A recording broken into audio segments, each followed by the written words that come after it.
Alors bonjour tout le monde, ici Christine Guilbeault pour ce TRB. J'ai avec moi Marie-Julie Asselin pour parler du patrimoine bâti. Bonjour. Bonjour. Ça va bien? Oui, merci. Et toi? Oui. Alors, j'aimerais savoir, qu'est-ce que le patrimoine bâti?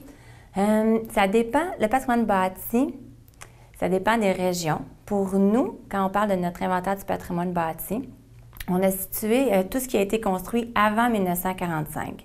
Donc, l'inventaire du patrimoine bâti de la MRC de Dautrey va vraiment résumer toutes les maisons, les fermes, les bâtiments aussi industriels, tout ce qui a été construit avant 1945. Et puis, dans le fond, pourquoi vouloir les recenser? Parce qu'on mentionne souvent que la MRC, entre autres, elle est caractérisée par une richesse patrimoniale importante, mais on ne connaît pas l'étendue de ce patrimoine-là. C'est certain que, bon, là, je mentionne ce qui a été construit avant 1945, mais il y a des critères pour être vraiment partie prenante de cet inventaire-là. Donc, il faut avoir conservé une architecture intéressante et avoir aussi conservé une bonne intégrité de cette architecture-là. Être aussi dans un environnement qui est intéressant. Donc, c'est certain que s'il y a un superbe bâtiment, mais qu'il est mal situé, par exemple, s'il est enclavé entre une sortie d'autoroute, puis un McDonald's. Deux maisons collées. N'importe quoi, mais c'est juste pour expliquer un petit peu. Donc, voilà. Puis, donc, la question était pourquoi on veut faire cet inventaire, mais c'est vraiment justement pour voir l'étendue de cette richesse patrimoniale-là. Est-ce qu'au bout du compte, on va se rendre compte que on a vraiment des granges qui ont une architecture particulière et que ça mériterait de les mettre en valeur? Ou encore, on est caractérisé par tel type d'architecture, comme je prends par exemple ici, cette maison-là, c'est une maison d'esprit québécois. Est-ce que sur notre territoire, on aurait 1000 maisons construites avant 1945 qui ont conservé leur architecture d'esprit québécois assez intacte? Donc, à ce moment-là, ça pourrait être intéressant de les mettre en valeur, elles aussi. Donc, c'est vraiment pour améliorer les connaissances, si tu veux, de la MRC et du patrimoine bâti qu'elle a sur son territoire. Et est-ce que, dans le fond, est-ce que c'est ouvert de façon illimitée ou il y a un nombre de maisons maximum qu'on peut inscrire? Bien, nous, en ce moment, on souhaite avoir autour de 1300. On a évalué, en fait, qu'il y avait autour de 1300 bâtiments qui étaient intéressants à intégrer à l'inventaire. Parce qu'on a nos églises aussi qui sont vraiment d'une richesse incroyable au point de vue architectural. Donc, on situe ça autour de 1300. Puis c'est pas pire point de départ, je trouve, pour avoir un bon point de vue sur la richesse patrimoniale qu'on a sur notre territoire. Donc, on va commencer par ce nombre-là. Puis ensuite, on verra si on a besoin d'améliorer l'inventaire. D'en ajouter? Oui, voilà. Puis, dans le fond, le projet s'échelonne sur combien de temps? C'est une année de travail parce que, tu vois, on a commencé à faire l'inventaire, donc à recenser toutes les maisons, bâtiments et autres qui peuvent être intéressants. Donc, on va faire le recensement jusqu'à octobre-novembre. C'est du repérage terrain parce qu'on n'a pas en ce moment les outils pour dire en quelques clics sur Internet, sortez-nous toutes les maisons construites avant 1945. Donc, il faut procéder rang par rang, évaluer ce qui a été fait avant 1945, tout ça. Fait que c'est du repérage terrain. Comme je te dis, il va se faire jusqu'à octobre-novembre. La température favorise ce type de travail-là. Ensuite, bien, on a toutes des fiches à faire sur chacun des bâtiments qui ont été recensés. Donc, on va mettre des photos de la façade, de l'extérieur du bâtiment, tout ça, parce que c'est seulement l'extérieur, hein, c'est important de mentionner qu'on note, qu'on évalue. Donc, on va procéder ensuite pour faire les fiches, tout ça. Ce travail-là, parce que c'est 1300 fiches à faire, c'est pas rien, va se faire jusqu'en février. Puis ensuite, mettons mars-avril, là, on va faire vraiment un rapport plus détaillé qui va expliquer, par exemple, tel rang ou telle rue, on retrouve davantage de tel type de construction, avec une analyse, dans le fond, de tout le matériel recueilli, là.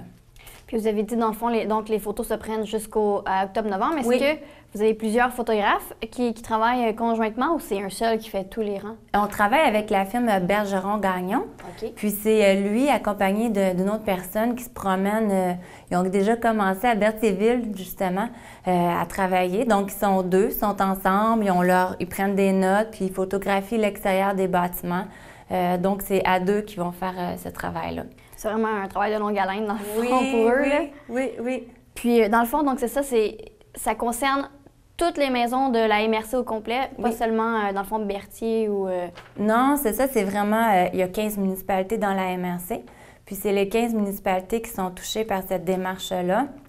C'est sûr que on connaît déjà certains bâtiments, comme ici, c'en est un bon exemple, M.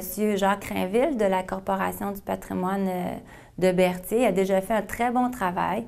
Dans chacune des municipalités, il a ressorti presque une vingtaine, entre 10 et 20 maisons qui sont les plus caractéristiques de cette municipalité-là. Puis il en a fait un parcours qu'on peut télécharger sur le site Internet de la Corporation du patrimoine. Donc ça, c'est un bon point de départ. C'est certain que ces maisons-là vont être intégrées à l'inventaire. Et puis il a fait ce travail-là pour chacune des municipalités. Donc nous, on va partir de là, puis on va approfondir davantage ce travail-là. Donc oui, c'est toutes les municipalités qui sont touchées. C'est certain qu'il y a des municipalités qu'on peut dire qui sont plus patrimoniales. Ça fait bizarre à dire, mais c'est seulement qu'elles sont, admettons justement, celles qui sont le long du chemin du roi. C'est des municipalités qui ont été fondées il y a plus longtemps que les municipalités du Nord. Alors, le défi à ce moment-là, ça va être de trouver qu'est-ce qui est intéressant au niveau architectural dans le nord de la MRC. Il y a des vieilles pourvoiries qui sont là, donc ça aussi c'est intéressant, mettons des chalets en bois rond, comment ça représente les colons qui sont allés là-bas, bûcher du bois, tout ça. Donc ça aussi c'est intéressant à mettre en patrimoine. C'est pas toujours juste les belles vieilles maisons d'époque. On va essayer d'évaluer tout ce qui caractérise notre architecture. Et je parle beaucoup d'architecture, mais un point important, c'est aussi que ça caractérise notre histoire. Donc, si un bâtiment a l'air de rien, finalement, mais qu'on se rend compte qu'il est super important parce que, par exemple, c'est la première maison construite dans cette municipalité-là, puis qu'il a appartenu à tel seigneur ou un autre personnage illustre est venu habiter dans ce bâtiment-là, ça vaut la peine à ce moment-là de l'intégrer dans l'inventaire, même s'il ne semble pas avoir de caractéristiques particulières. Donc, c'est aussi d'aller chercher des bâtiments qui témoignent, qui sont porteurs de notre histoire, qui marquent notre histoire. Donc, ça aussi, c'est un point important. Puis, ça va permettre d'aller chercher tout le territoire à ce moment-là. Ouais. Puis, au bout du projet, est-ce que toutes les photos, toutes les maisons vont se retrouver, par exemple, ici, affichées comme sur un cadre comme ça, ou ça va être sur le site Internet? Qu'est-ce qui va arriver au bout du projet? Oui, c'est ça. Donc, au final, c'est donc un inventaire de 1300 fiches. OK? Il va y avoir 1300 fiches dans un document. C'est un document qu'on va conserver à l'interne. On ne va pas d'emblée le distribuer partout. Mais c'est certain qu'il va y avoir des actions qui vont découler de cette action-là. Alors, à ce moment-là, effectivement, si par exemple, on se rend compte qu'on a 10 moulins anciens qui ont caractérisé notre histoire, et puis qui sont en très bon état, je dis ça comme ça, puis c'est pas, on n'a pas encore recensé 10 moulins, mais pourquoi qu'on ne pourrait pas faire un circuit de nos moulins? Donc, c'est juste pour te dire que peut-être qu'il y a des actions qui vont découler de cet inventaire-là, un coup qu'on va avoir pris connaissance du potentiel de notre patrimoine, mais elles ne sont pas encore déterminées. Donc, c'est vraiment le point de départ, mais c'est certain que c'est en vue de mettre en valeur notre patrimoine, de le préserver aussi, et vraiment d'améliorer nos connaissances. Mais on ne va pas faire tout de suite là, une exposition des 1300 photos. Là. Alors voilà, c'est déjà tout pour la première partie du topo avec Marie-Julie Asselin de la MRC concernant le patrimoine bâti, mais je vous invite à revenir avec nous demain pour la suite de l'entrevue.